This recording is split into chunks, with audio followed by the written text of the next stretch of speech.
اعوذ باللہ من الشیطان اللعین الرجیم بسم اللہ الرحمن الرحیم ربی یسر ولا تعسر وتمم بالخیر۔ معزز ناظرین و سامعین، السلام علیکم ورحمۃ اللہ وبرکاتہ۔ معزز ناظرین و سامعین، اس دنیا میں کثرت کے ساتھ لوگ ایسے ہیں، اگر 90% کہا جائے تو شاید درست ہو، کہ جو پریشانی میں مبتلا ہوتے ہیں، کسی نہ کسی پریشانی میں مبتلا ہوتے ہیں۔ ہر بندہ جو ہے اس کی کوشش ہوتی ہے کہ یہ میری پریشانی دور ہو جائے، میری یہ پریشانی دور ہو جائے۔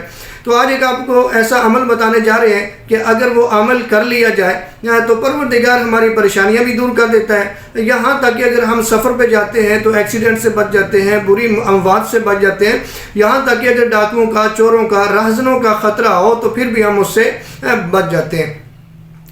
ہمیں کرنا کیا ہوتا ہے؟ جس مقصد کے لیے بھی ہم نے یہ عمل کرنا ہو، وہ مقصد اپنے ذہن میں رکھتے ہیں، اس مقصد کی نیت کر لیتے ہیں۔ تو عمل کیا کرنا ہے؟ عمل کرنا ہے سورہ الحمد پڑھنی ہے، لیکن اس کا طریقہ کار کیا ہے؟ سورہ الحمد کو جس طریقے سے پڑھنی ہے کہ آپ پڑھیں گے بسم اللہ الرحمن الرحیم، الحمد للہ رب العالمین الرحمن الرحیم مالک یوم الدین۔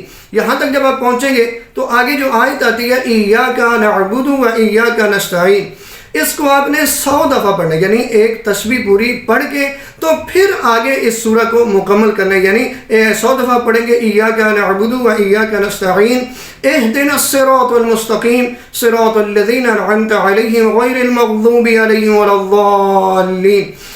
اس طریقے سے آپ پڑھیں گے، یعنی جب بھی آپ گھر سے نکلنا چاہتے ہیں کہ سفر پہ جانا چاہتے ہیں تو سفر پہ جانے سے پہلے اس عمل کو کریں، یعنی سورہ الحمد پڑھیں اور ایاک نعبد و ایاک نستعین جو ہے یہ آیت آپ 100 دفعہ یعنی ایک تسبیح کی پڑھیں اور پھر جا کے سورہ کو مکمل کریں، تو جو پریشانی ہوگی وہ بھی دور ہو جائے گی۔ اگر آپ سفر پہ جائیں گے، کسی قسم کا ڈاکوؤں کا، رازنوں کا، چوروں کا خطرہ ہوگا یا ایکسیڈنٹ وغیرہ، ہر قسم کی جو خطرات ہیں ان سے آپ بچ جائیں گے۔ پروردگار سے دعا ہے ہم سب کی مشکلات کو آسان فرمائے۔ والسلام علیکم ورحمۃ اللہ وبرکاتہ۔